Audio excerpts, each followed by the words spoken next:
welcome back to another episode of the Mindsets podcast. Today I'm joined by George Wootten, and I will pass straight over to you in a moment to do your own introduction.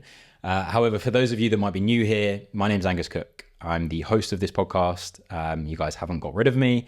I do keep saying that. I feel at some point someone's going to be like, you should get out of that chair.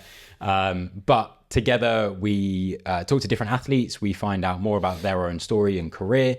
But we also learn from them the ways that they train, things that might have changed throughout their career, maybe new sports that they've discovered. And ultimately, we're trying to get some best physical tips and some best mental tips for you guys to give a go in your own sporting endeavors. But without further ado, George, do you want to take over? Give us a bit of a brief introduction to yourself.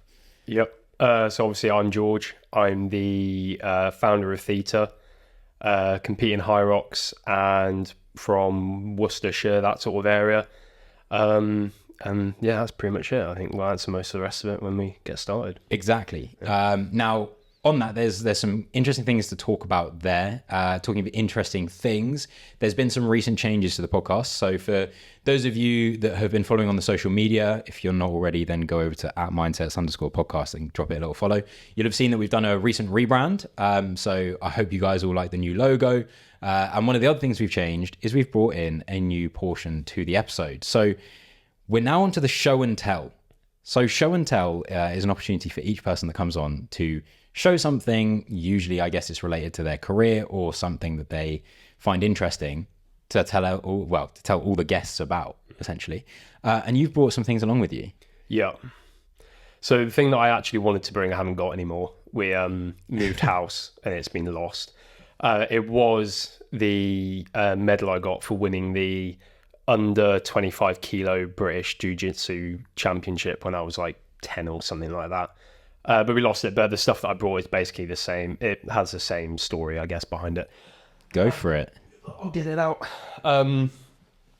So it's kind of basically just, I mean, I don't know what people are going to think. It's my Hyrox stuff. But it mainly represents sort of like not caring, I guess, what people think, that mindset around it, but also kind of taking 2 feet into maybe a new direction and just cracking on with it when maybe a lot of things probably point towards it not necessarily not being a good idea, but mainly just maybe it doesn't make sense type thing, and just pushing through it. So basically, to tell the story, this was the first t-shirt that we ever did for Theta. Put it there. But obviously, we introduced it at the start. So I started Theta. It's a sportswear company. We make it for... I actually don't know if I can say it. I'm just going to say it anyway. We make it for Hyrox and fitness racing and all that sort of stuff. But when I first started it, it was... I mean, for all intents and purposes, basically a dumb idea. Starting a sportswear brand is very complicated and it actually poses a lot of problems. And this was the very first sample that we got where the fit was completely wrong. The look of it on the outside was completely wrong. The finish was wrong. The stitching was wrong. The weight of it was wrong. The color of the logos was wrong. Essentially, the top was wrong. But when I guess people would have seen this, or when I would go over it and the rest of it, it would have been very easy to just not really progress any further with it. I hadn't paid any money by that point, hadn't put anything down. This was purely just the first product, I guess, really. But the point is that was 2 and a bit years ago now when we first did this. And if kind of relating it back to that medal that I won when I was 10 or whatever, my mindset when you're 10 is you do not care what people think. You just kind of do things. Sometimes they stick, sometimes they don't. And that medal that I won way back then was because I just didn't care what people think, probably because I wasn't actually self-aware enough at 10 to do that. But because of that, I pushed through it anyway, and then, won that medal for when I was 10. Had the same mindset when it came to this. All directions were pointed towards this being not a good idea to carry on with. When we first got this t-shirt, it was a massive eye-opener into the detail that you actually need to do something that probably seems quite simple. Like a gym wear t-shirt, how complicated can it be? Where it was actually like, no, there are tons of different seams that you can use, different stitching methods you can use. The fit of stuff can come down to centimeters on yourself, but then be completely different on other people. The finish might look good on a piece of fabric that's that big, and then when it's on a massive t-shirt, it's completely different. But the point is that the mindset I had when I got this was that I don't care how dumb this looks, what people might think, whatever that is, I'm just going to crack on and push through it anyway.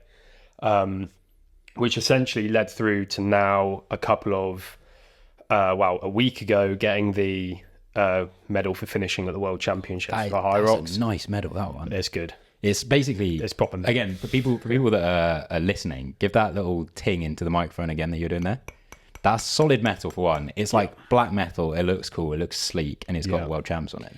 It's a pretty cool medal. And then this was again, I know a lot of people have Hyrox flags and whatever, and that's I don't have one yet. You will so it's not what I'm showing it off for, but this was the flag we got for setting the British relay record as the team, Theta. And the point that I'm trying to get across with this is I wouldn't be on this trajectory now if I'd have listened to, I guess, what people were thinking and stuff. So let's talk about the trajectory run, because it sounds like the fact that you wanted to bring in, a medal from when you were so young implies that you started to discover this sort of way of thinking quite young. But did you say it was in jiu-jitsu? Yeah. Under 25 kilos, by the way. You're so light when you're then. But tiny. When you're was that the first sport that you really got into, or were you doing loads of sports at the same time? No. So again, it was kind of probably like with anyone that's into sport. When you're young, you do a bit of everything. So it was football, it was rugby, it was jiu-jitsu. I can't remember why it was jiu-jitsu, it just was. But yeah, I mean, that did a whole bunch of stuff then, and then that obviously took root into rugby, and then, I mean, we'll probably talk a lot about that. Well, how did you leave jiu-jitsu behind if you're like British champion when you're that young? Surely you had in your eyes that you're going to be like world champion or something. I actually can't quite remember. I think it was just because I enjoyed football more, if I'm perfectly honest. Like, it was more of just like, I think my parents, that my uncle, I do actually know why now that I think about it. My uncle was world champion in karate, and he recommended it a lot, I guess, for like dealing with emotions and kind of development in young kids, which is so true. So it was more of like an after school type thing that I did, basically. But my main thing that I enjoyed was football. But then I realized I was essentially way too physical for football, I guess, and then went into rugby. So, and how did the rugby sort of journey start? Was it school or was it club? And were you always, I mean, yeah, it was a mixture of the two. It was, you had to do it at school, but it really actually kind of took hold at club. And it was because my dad was a rugby player. That's what he did. He never pushed me into it because, like I said, I enjoyed football way more. And then he was, I was getting frustrated with it and stuff. And he was just kind of like, well, maybe you should just try rugby. So he took me to Worcester Club, which is where he played and where he ended up doing a season professionally when it first turned professional. And then rugby took hold mainly at club. And then it got more prevalent at school, and then it was kind of like school and club moving forward. So, yeah. And did your dad, so in rugby, again, I assume a lot of people listening to this might know, but in rugby you have the forwards and the backs. Yeah. Was your dad also a back like you? Yeah, he was, yeah. So he was scrum half as well, and then went to full back and wing. So kind of similar to where I played, but I kind of always stayed close to scrum half. I was going to say, was that natural because that's what your dad did, or was that from your own personal preference in the skill set? I started off on the wing, and then it was kind of more skill set, to be honest. I mean, probably was a bit of a nudging towards him, but it was mostly skill set, I think. And again, like, you're just trying to figure out what you're good at when you're that age. And it was kind of like, oh, well, why didn't you try 9? I played 9. I tried 9, and that was where it kind of stuck. So, yeah. Is it kind of the aspect of, because you're the guy getting the ball out of the back of all the scrums, all the most of the rucks, and most of the mauls. Are you kind of enjoying being a bit of a field general in that sense? No, I hated it when I was young. I just wanted to hide on the wing. So this is something that I was going to ask, actually, and I didn't want to make it big. I don't know you well enough to say, in my club, anyone who can tackle played on the wing or scrum half. Was that an element as well for a little It was bit? completely the opposite. Really? I was always an extremely physical player. It's probably why I ended up getting all the injuries that I did. I think it was actually probably more of, I was a really shy kid. I think it was more of them trying to get me out of my shell and not just hide on the wing, basically. And that mixed with skill set, it's hard because all this stuff is so long ago, you don't actually think about it until you start talking about it. But I think it was a case of like, no, you need to start getting in the thick of things. So I did, and I just ended up kind of doing that. But I think as well, it was more that because I was very good at tackling, I had more opportunities to actually do that. And I know people kind of get that a bit misconceived about scrum halves. They think that you hide from the contact. But if you actually look for it in that position, it's everywhere because you're right in the middle of everything. And you make a huge impact by doing that because you are in the middle of everything. Yeah. So with rugby then, as you said, you were doing it with club and with school. What happened towards the end of school? Were you planning on going pro straight from the off? Yeah. So, I mean, up until 14, 13, it was like school and club. And then I got a scholarship to go to a very prevalent rugby school because that was kind of like, I was good at it. So I think my parents they kind of sat me down. I wasn't really enjoying the school that I was at. It wasn't that focused on sport. So I sat down with my parents and they were just like, look, there's this school, it's quite far away, but you can board there. They're very good at rugby. The coach who coached the rugby, he played at the same club as my dad, but way after. They didn't cross over at all. So he was like, I've heard of him. I've heard he's a good coach. Why don't you just kind of try out for the scholarship there? So I went there, and then school then was first and foremost because it was a very, very good school. We won the national championship 2 years in a row, which was at Twickenham, which was pretty awesome. And then, I mean, I didn't grow probably until I was about 15, 16. So really kind of late. Similar to me. And everyone in rugby then was like, it was a mixture between who grew first and who was good. If you grew first, you were good, basically, because of the physical aspect. There's actually a really interesting point. Sorry to divert, but there's a book by Malcolm Gladwell called Outliers. And one of the chapters he looks at is in ice hockey in Canada. The top performing athletes in the NHL typically are born in January or February.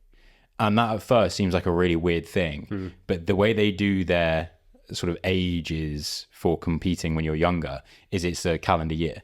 Yeah. So all of those guys and girls that are born in January and February could be playing against someone that's born in November, December and have 10 to 11 months, which when you're at the ages of growing is actually quite a big, significant difference. And so those top performers supposedly get scraped and taken to the academies and everything like that. But it's pretty much, a lot of the time, it's a size thing, a maturity thing. And so they actually get carried through the academies and then through to the sort of premier level. And I definitely noticed as well when I was playing rugby, like you turn up to some of the academy stuff and everyone's just huge. Yep. And they got beards at 14. Mental. Didn't believe some of the people that I was playing alongside were actually the same age as me. Yeah. I mean, it's so. I mean, I'm a July baby. That's when I was born too. I was playing against a lot of guys that were sort of September, so they're almost, not far off being a year older. And then especially when age groups sort of combine at points, you're playing against people that are almost 3 years older than you. And yeah, it was. I didn't really grow until I was about 15, 16, and that's when I got picked up by Worcester just at a friendly touch tournament, and the coach spotted me, invited me to pre-season. So I did the under-18s there, then got invited to stay on for another year with the first team, and then that's sort of how uni and then everything sort of went off from there. But when I was, I guess, 14, 15, that was when like I'm going to be a professional rugby player. Had it locked in, set, no other choice. No, I was like that. I was aware of school, and I was good at academics when I was at school. I was not at the start of uni, which we'll probably get into. But yeah, when I was that age, I was like, that's how I'm going to be a pro player, because I was at a school where a lot of other lads had the same like desire, and a lot of us had actually kind of achieved it, to be fair, when you think about the amount of people that get signed or get invited to stay on at clubs.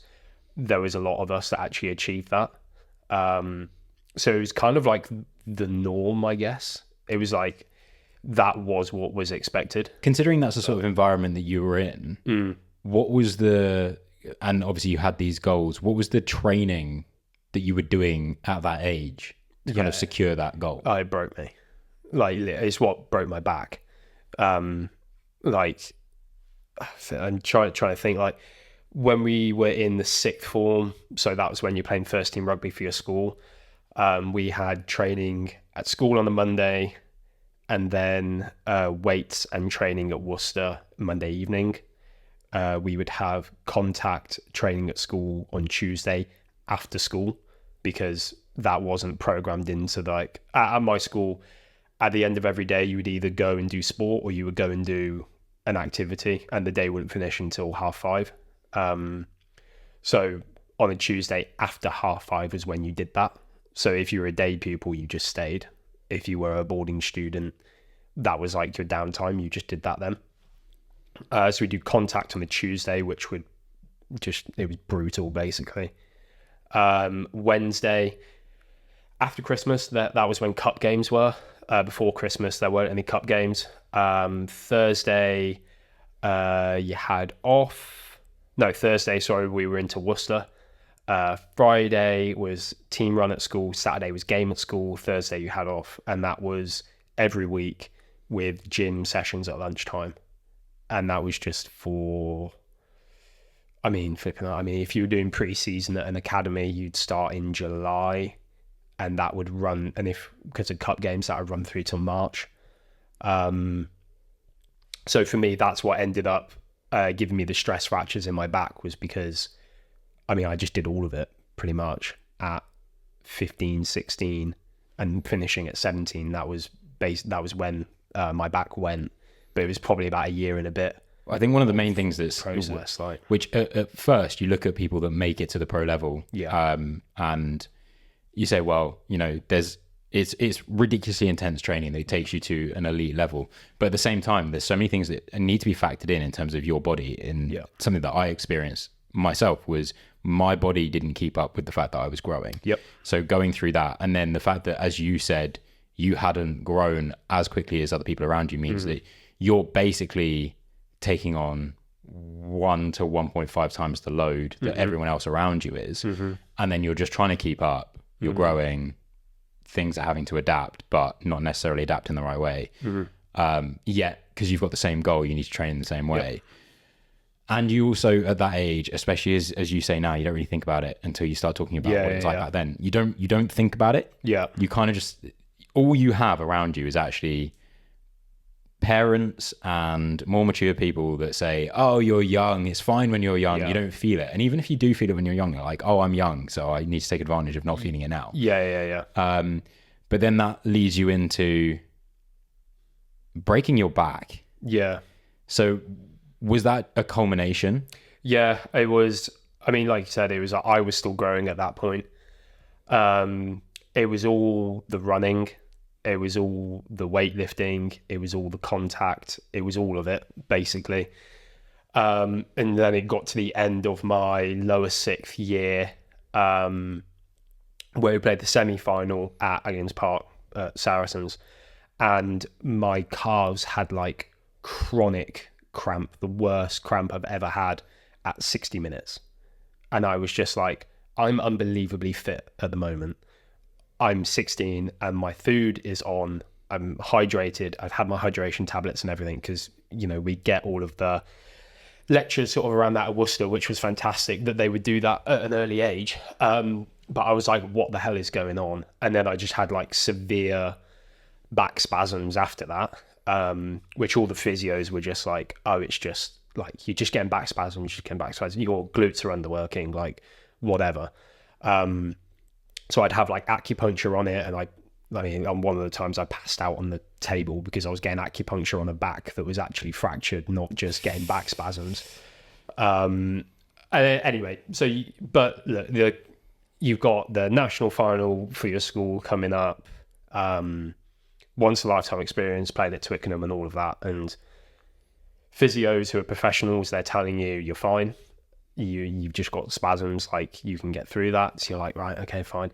Your coaches being like, the physio has said this, like, stop taking a shortcut. So you're like, okay, fine. So I played the whole 80 minutes of the game, and I couldn't walk after it. And like my face was, there's a photo of me and my dad afterwards, and my dad's just putting this grimace face because he knows that I'm just fucked up, basically. And I'm just sheet white at the end of the game. And it wasn't getting any better. So then we were like, we should probably spoke to Worcester about it. And they were just like, okay, fine. We're going to go and get you for a scan. So I had an MRI, and the MRI was like, something is fractured here, but we don't know how bad because it's an MRI. And the specialist that they sent us to, he basically said, he was like, I don't need to know how bad it is. I've rehabbed all of these before. We just need to do a rough plan of this and you'll be back in no time. And I was just kind of like, yeah, that sounds too good to be true. I don't think so. Yeah. So we paid to go and see a consultant because, I was 17 and having this issue. And he was like, right, CT scan straight away. Let's figure out the extent of the stress fractures. And it was bone and where the way it works is like, you think of like a chocolate bar with like a filler. And it's like, I'd gone through the outer and the filler, but not the other outer. And it was on both sides in L5 in my back. And he was just like, you have 2 double stress fractures in your spine. This is a really difficult injury to rehab, but a very important one that you get sorted. So I could have had it pinned surgically, which would be 2 years. But it wasn't a necessity because I hadn't gone through the whole bone. And because I was so strong from all the weightlifting, and I was back squatting 130 kilos for 8 to 9 reps at 72 kilos. So like for my body weight, I was very, very strong at that point. He was just like, I think you can rehab this. So that was my first major injury. And that was 9 and a bit months.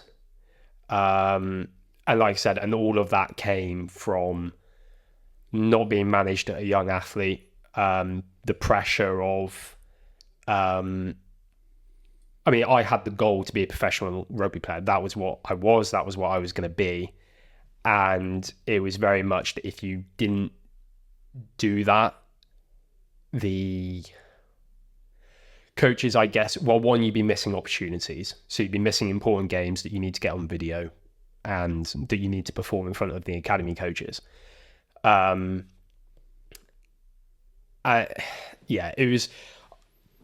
It's hard because I was never sat down and said, you must play this game. But it was very much the case of, don't be a wuss.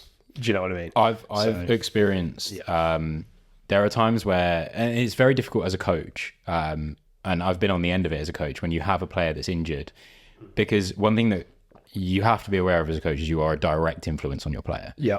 And so even if your coach had said, you are going to play this game, you probably would have done. Yeah. Because in your eyes, they're more experienced. They've probably seen this before. Also, if your coach said, you're absolutely not playing this game, you'd probably be like, okay, fine. Yeah. And I've been on the receiving end of having some blows, and we'll talk about this when it comes to the head, where I'm like, is it really sensible? And the coach is looking at me, and in their eyes, I'm fine. So it's like, go on. Yeah. We'll carry on. And that's where I think being young in sport can be really difficult, because you do look for those people that can guide you. And it's very easy to turn around and say, when a coach told you that you shouldn't have played, I wish I had done because I was fine. Yep. But it's more sensible to be safe than sorry. Yeah, 100%. But in your situation, when the motivation comes from yourself, where you're like, I want to be pro at this. Yep. Interestingly, I never truly thought that I was going to be a pro in sport. I'd love to have been, but I never really had the influence of anyone in my close network that had gone and done it to be like, oh yeah, this is doable. And so it was never really a thing in my head, which possibly saved me from doing further damage to myself. Yeah. So when you came back from that injury, how did you navigate getting back it to the same level that you were? It was good, to be fair, because the physio that was misdiagnosing me at the start, he was a family friend who was working at the school. And when he found out, I mean, he was so apologetic. And he was like, I'm going to do all of this for nothing to fix you because I feel guilty. And I will work with you as much time as we need, basically. So I spent the whole summer, because this happened in the end of March, beginning of April. I then spent the whole summer and leading up to Christmas just doing that. And at that point, it helped at Worcester because I was one of the prospects that was going to move forward. So they took it seriously, basically. And it's hard. Back then, it was my first injury. So I listened to a lot about people coming back from injuries and everything. And there wasn't that much, I guess, not mental issues, but like there wasn't much psychological problems coming back from that one because it was my first one. It was mainly just, I've got the plan, do the plan, don't take any chances, get fit, and I rehabbed the injury fine. And coming back from that, I mean, I went off like bull in a china shop. I was straight back into playing, contact, no reservations, and it was fine. It was the later ones that then started to build on. Which kind of brings me, you've had a bit of a shopping list when it comes to injuries at this point. I think you did a post recently the other day, which I shared on the story today for some of the listener questions. Yeah. But how many, I can't even think of how many there were in total, because there's 2 back injuries to start with. There's also concussion-based impacts. And then, so did they all start happening at the same time? Yeah, it was like an avalanche, basically. Okay. Obviously, my back was first. I had the double stress fracture in that. Then completely ruptured my ankle.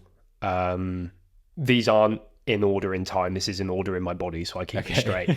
But had the double stress fracture in my back, completely ruptured my ankle, tore my MCL, did my labrum in my right shoulder and a nerve impingement, the AC in my left shoulder and a nerve impingement, 3 back-to-back concussions, a compressed disc in my neck, and then like 2 sprained ankles in my left, 3 calf tears in my right, 2 hamstring strains, 1 groin strain, 2 hyperextended elbows, and those are just kind of like the big ones. There's like strains and all that. I've just kind of forgotten about them. But yeah, people that listen to this podcast won't know. This is recorded upstairs. I had to do nothing to help George upstairs. Somehow his body is still holding on. Yeah. One of the things that I find crazy about that is this seems like it could be an episode where we talk about what could have been in terms of getting to your dream. But all of these different things held you back. And it kind of circles back to what you were saying when you did your show and tell, in terms of if you had let things hold you back, then you wouldn't have got there. You still did end up becoming a professional rugby player. Yeah, I mean, it was just trying to think up to when that happened. So I did my back at the end of lower 6th, came back into my upper 6th year, got my first concussion, got my second concussion, and then ruptured my ankle at the end of that season. So I had like a decent kind of season with Worcester at that point. They kept me on trial because they weren't convinced whether I was going to... Because by that point, if you've already had a major surgery and 2 spine fractures and multiple concussions, you're kind of casting a bit of doubt. But they kept me on anyway. So I did a full pre-season with them and a full season with them. But as soon as I came back from my surgery on my right ankle was when I then did my left ankle in the sprain.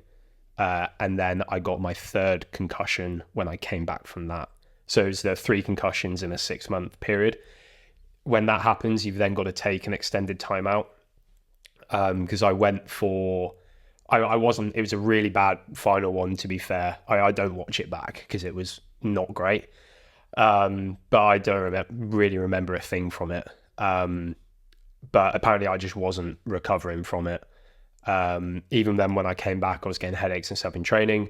So I went for brain scans, MRIs on that, and like the advanced concussion like responsive tests. And my reaction time was like massively delayed, basically. So I had to take a 3-month time out from that. And then that pretty much secured my fate at Worcester. I think they were just like, you're done. Mainly because I just cost them more in medical bills than anything.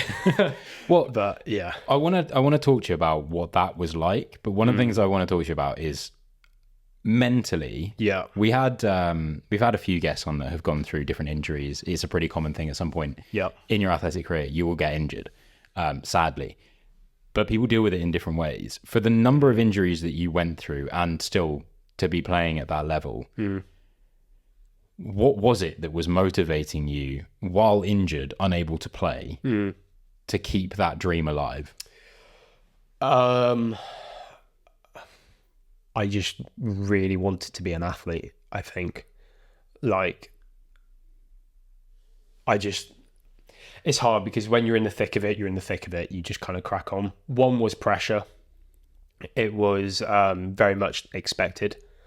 Like, the way that rugby is now, you are going to have a serious injury. Like, even if you haven't had one yet over your career, you will have one. It's the nature of the game. And the mindset very much from the physios and coaches, whilst it wasn't explicitly said, was you might as well kind of get used to it, basically. But it was mainly just, I think it was a competitive thing, if I'm honest. It was more just like, these things are getting in the way, but it's only going to make you stronger. Imagine the comeback when they happen. Imagine the story when all of this stuff goes to shit, but you succeed anyway. The hardest thing was when it was a 5-minute talk, basically just thanks, but we're not moving forward with you, just outside. That was the hardest thing, because then it was just like, I've had all of this stuff for nothing. And then one thing that I'm really aware of is always enjoying the process of things. When you're a professional player, and again, I'm not the most experienced to talk about this, I was only there for a season. Game day is 80 minutes of your week, and you spend the majority of your time training and working on the pitch and on the gym. If you hate that, you are going to hate being a professional rugby player. Same with whatever you do. So I actually really enjoy the process of working on myself in the gym and with training and things, and I get a real kick out of progressing. So even though I was injured and it was crap, I would always get a real kick off advancing through like the recovery protocol with it. And I just loved being in the facility and being an athlete. Like this, like you live and breathe it. That's what you do. And I just really enjoyed that. So I actually really enjoyed being there, healing from these injuries. It was when I left Worcester and that underlying purpose was gone, that it was just like dropping off a cliff. It was so much harder when my knee and my shoulders and my neck, they were after I left Worcester. Yes, I think so. Those were the hard ones, because you didn't have that underlying purpose there to fight back from it, because it was like that you had that driver. Like when I was in the facility, I am a rugby player. That's who I am. No matter how bad this gets, I am a rugby player. I'm here. Like, at least I'm here type thing. But when that went, it was, what is the point in this shit? Like, I'm just getting battered and whatever. I still came back. I still have issues with them, pretty much all of them now, because there were so many. All of your body starts to compensate, and different things start to happen, and different things take over for different stuff, basically, because things aren't working properly. They're mostly ironed out now. But it was at uni, that was where it was hard. Because like the other thing as well is when you're in an environment like that, you've got older players that are there. You can literally physically see where you could be if you come back from this. Like, they're physically there, and the games are going on. There is a real carrot at the end of it that you're working towards. When that's gone, that's where it's hard. Yeah, I guess. So, and when that was taken, then you were still a young athlete. Yeah, I was 19. So yeah, having that ripped away when you're still arguably young enough to dream about that sort of thing. Yeah. Where did your mind go in terms of, am I just going to find another team? Or was it like, this is done for me now? Just sort of having to come to terms with that. No, so, and this is kind of like the bubble effect, which we'll probably get into. When I did my first season at Worcester, I was also at uni. So I was like back and forth between the two. When that happened, I still had 3 more years left at uni. So I was like, okay, fine. Like, it's not ideal. I'm going to go to uni and I'm going to get picked up by another club and I'm going to get my degree. And you kind of falsely think yourself into, this is all for a reason. This is where I'm now going to go. And I'm still going to get picked up by someone else. In my last year of uni, I knew that was not going to happen. But when Worcester released me, then it sucked for a good while, but then it was, right, now I'm just going to go 2 feet into uni and I'm going to come back and going to be better than ever, going to show them that they're all wrong. And then it was like, then another injury, then another injury, then another injury, and then COVID. And then it was my final year and then it was like, okay, it's time to think about other things. So yeah. And then you've moved on into Hyrox, which alongside Theta, and we'll talk a little bit more about, seems to be going pretty well. Yeah. I think the thing that we actually spoke about before this, Hyrox, yes, it's trendy. It's growing pretty quickly. Mm-hmm. I think one of the interesting things, and listeners, I want you to be aware, it's not going to 100% be a Hyrox podcast from now on. I think one of the interesting things with the last couple of podcasts is where the people have come from. It being such a new sport, no one has grown up doing Hyrox since they were a kid. People are discovering it and people are coming from so many different backgrounds, because so far it doesn't seem like there is a blueprint for the ideal Hyrox athlete. We were speaking before about how you've got a background in rugby, used to tackling, good rugby, strong legs, sled push should be easy. And then you see someone who's come from a distance running background who can move a sled arguably easier than you can. And it doesn't seem to make much sense. So I think until there is a formula for what the ideal athlete is, there are hundreds of different backgrounds being brought to this sport. So there's some really interesting stories. One of the interesting things I have about going into the sport and becoming more interested in it is because it did lack the element of contact and unforeseen injury through that method. So basically, if I'm doing any sort of training for Hyrox, unless I like slip off a curb and I'm on a run, then the only real way of me developing an injury is overtraining. And basically causing some sort of stress fracture or pulling some sort of muscle, that sort of thing. I'm not going to go into a session when I'm in peak physical fitness and suddenly I've broken my ankle. That doesn't happen.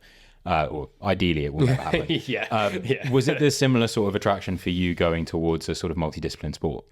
Yeah, it was that, and it was also the control, I think, as well, which doesn't sound particularly healthy. But it was the fact that I knew the race. I knew what the race was. I knew the rules. It was on me. So I guess I got away from... I'm being really negative about rugby, actually. Despite all the injuries and everything, I learned so much. And it was a really, really good experience. But going into the Hyrox, it was... I know the demands. I know I'm not going to get blindsided by 120 kilo forward and just be written off for a week. And like, it's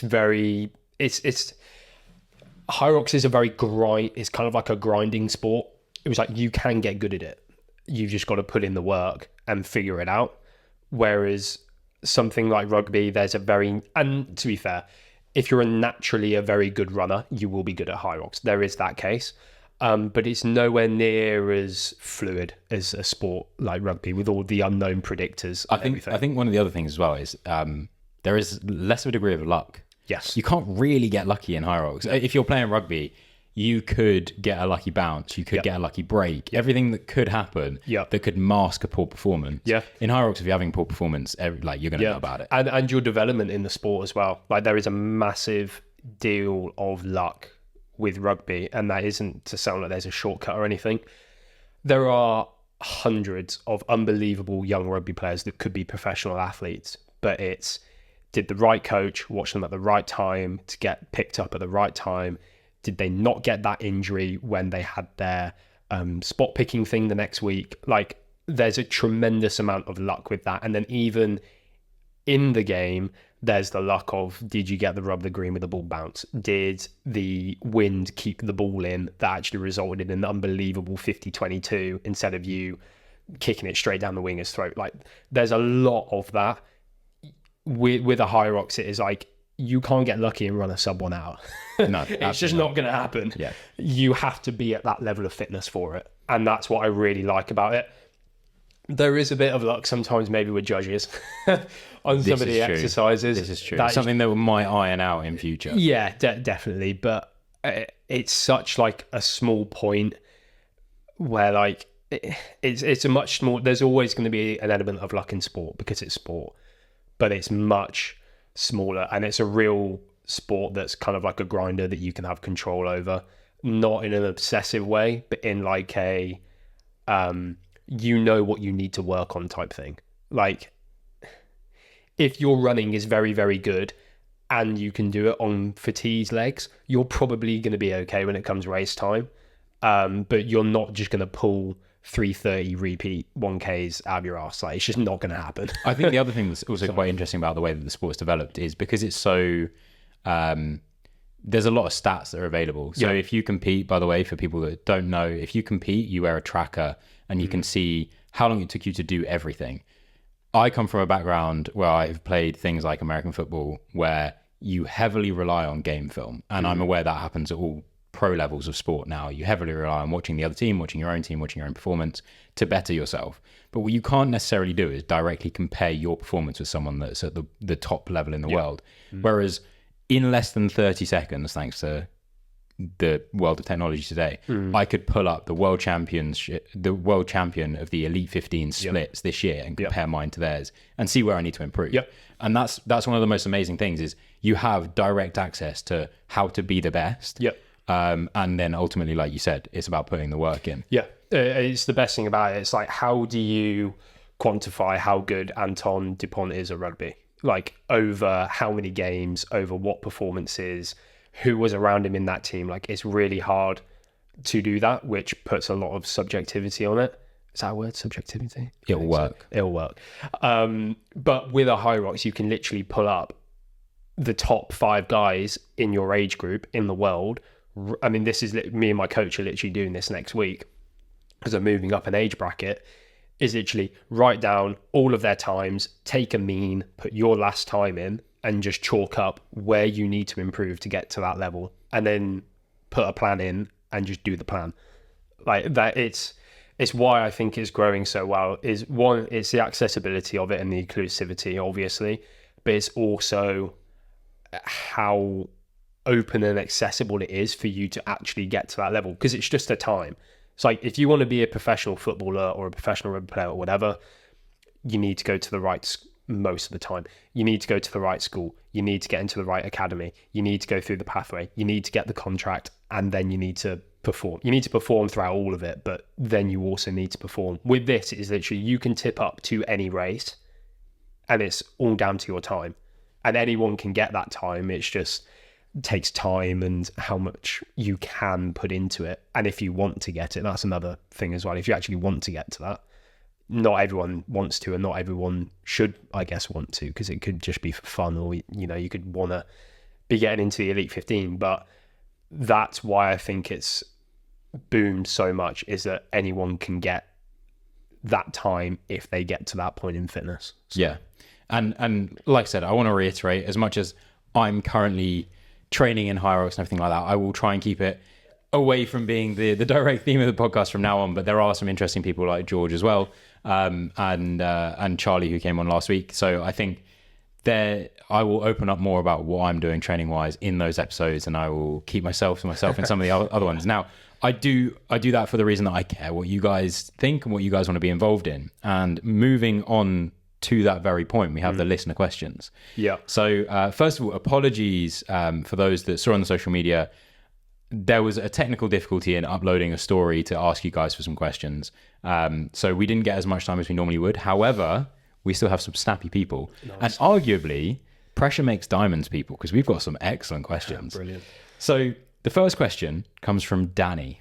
Okay. Danny has asked, if you could take a pill and wake up as your younger pro rugby self with no injuries, would you take it? I don't know. No. Well, yeah, no. I wouldn't know, because if they didn't happen, I wouldn't be where I am today. And I think if my answer was yes, then there would be resentment there, and I'd be looking to the past and wishing for it. I would say that if I would have advice for someone that is going through, they're picking up early injuries, it's to get ahead of them, get on them, and stop, and don't basically listen to coaches and people applying pressure that you need to come back as quick as possible to get to the next trial and whatever. But no, no, I wouldn't take a pill, if that would make sense. No. Okay, cool. The next question comes from Misha, who I think may be experiencing one of her first serious injuries, perhaps. Cool. So she says, when it comes to taking care of your body now and avoiding re-injury, what's your biggest secret? I need to get better at it. That's the first one. Biggest secret, sleep. 100% sleep. If you're not sleeping, you're not recovering. And I need to get better at sleep. But a lot of injuries and things can come down to reaction time. With a lot of stuff, you can be off the ball, and that's where you don't expect things, or you put something slightly wrong. The main one is sleep. It has to be. It's the biggest thing that your body recovers from. I think an interesting thing on that we've also discussed is the use of things like smartwatches. Like, I'm wearing one, you're wearing one. They'll tell you how you slept. Yeah. And you've said you can become obsessive about it to the point where you can wake up in the morning and your watch could tell you slept like crap. So you feel like you slept like crap for the rest of the day. When in reality, you might have actually had one of the best sleeps of the week. Yep. The main thing with that is to not focus on what your watch is telling you about your sleep, because I ignore it because I know that it's pretty off. Yeah. What I need to focus on if I'm going to think about improving my sleep is the general routine to enable me to have a good sleep when a good sleep is needed, rather than trying to do one thing one time to get a good sleep and then the rest of the week just butcher my sleep routine. Yeah. I think a lot, again, like a lot of this stuff, it comes down to the fundamentals. Like, especially if you're recovering from an injury, if your sleep and your food is on point, you're a good starting point.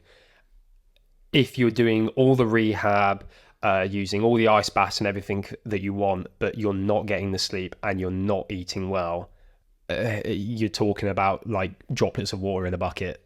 Like, you have to get those fundamentals sorted first.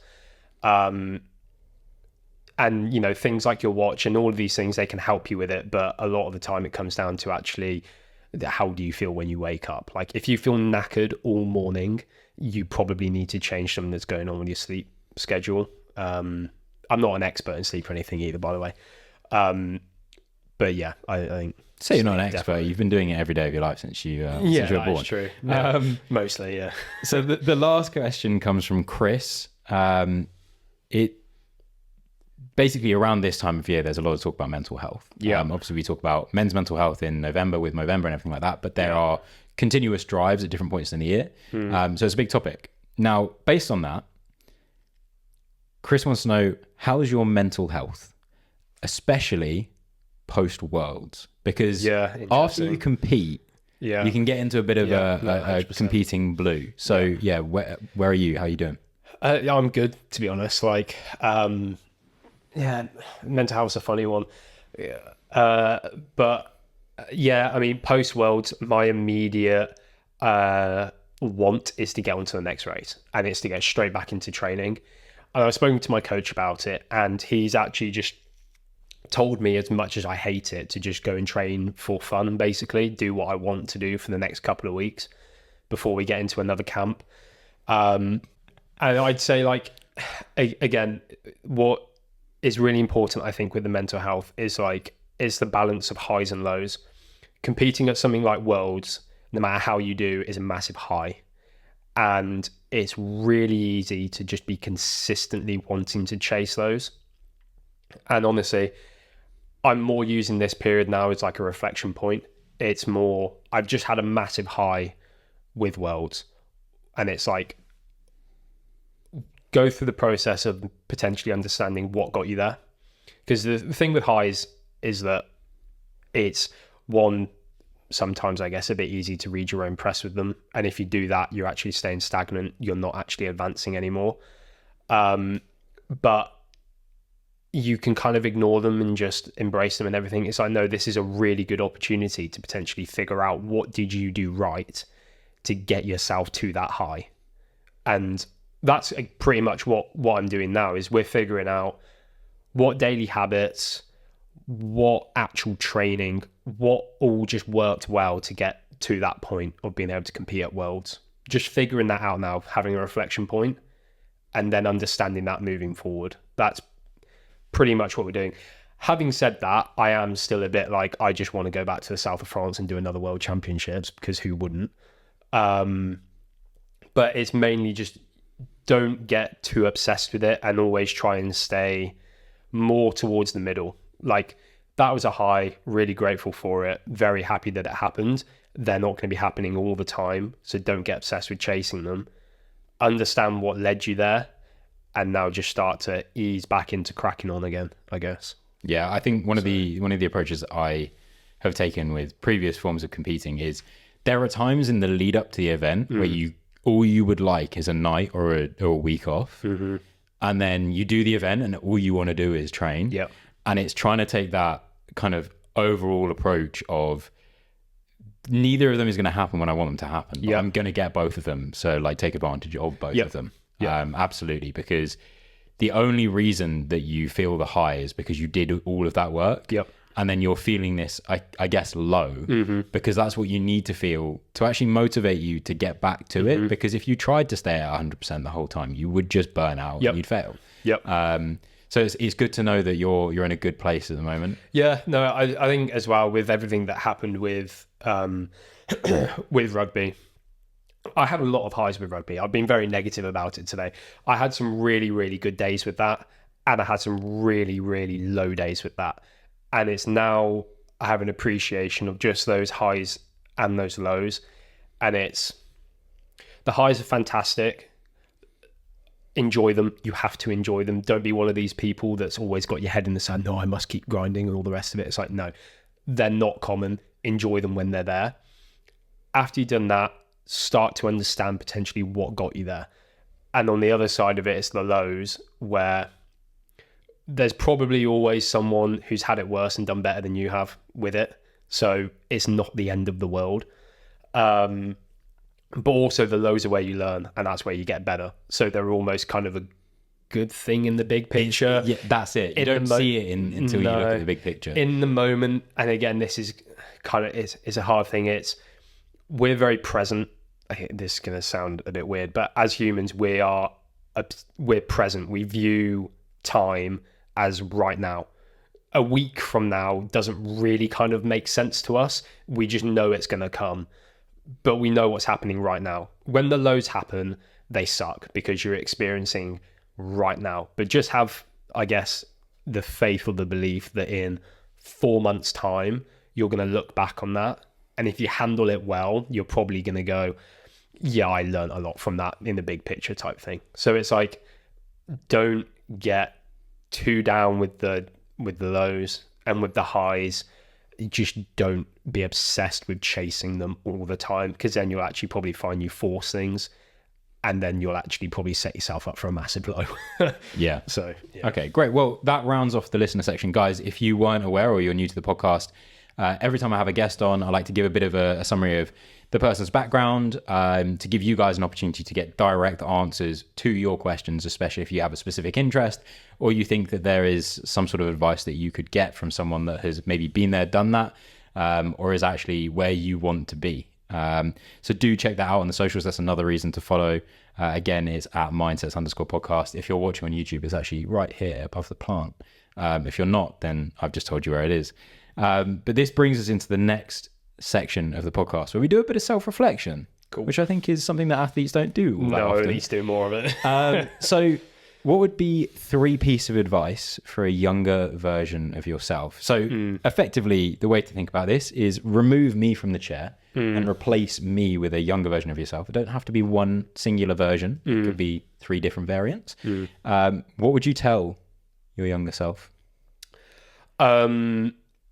That you don't have to make decisions immediately. I think you can always sleep on something. That would be a big one. And that kind of leads into the second point. People that push you into doing that are probably people that you want to stay away from, because most of the time that motive isn't actually for you. It's because they need something from you and they need it from you now. That was something that I massively learned with the rugby and everything.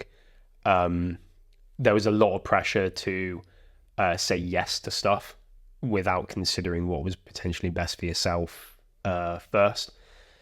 Third one. That was 2 then, wasn't it? That was 2, yeah, okay. that was 2. Third one. Oh, that's a bit of a tough one. What would be a third one that I say to myself? The other thing that we have done in the past, and I'm considering, in fact, guys that are listening, let me know what you think. For some people in the past, I've asked for 2 pieces of advice for a younger version of themselves and 1 piece of advice for a future version of themselves. So if you want to give a piece of advice for a future version of yourself, then go for it. That you've got to do shit to learn shit. It sounds kind of maybe a bit crass, but like, you don't learn anything by not trying stuff and getting after things. It's the only way that you advance and grow. And it actually ties nicely into what we were saying at the start.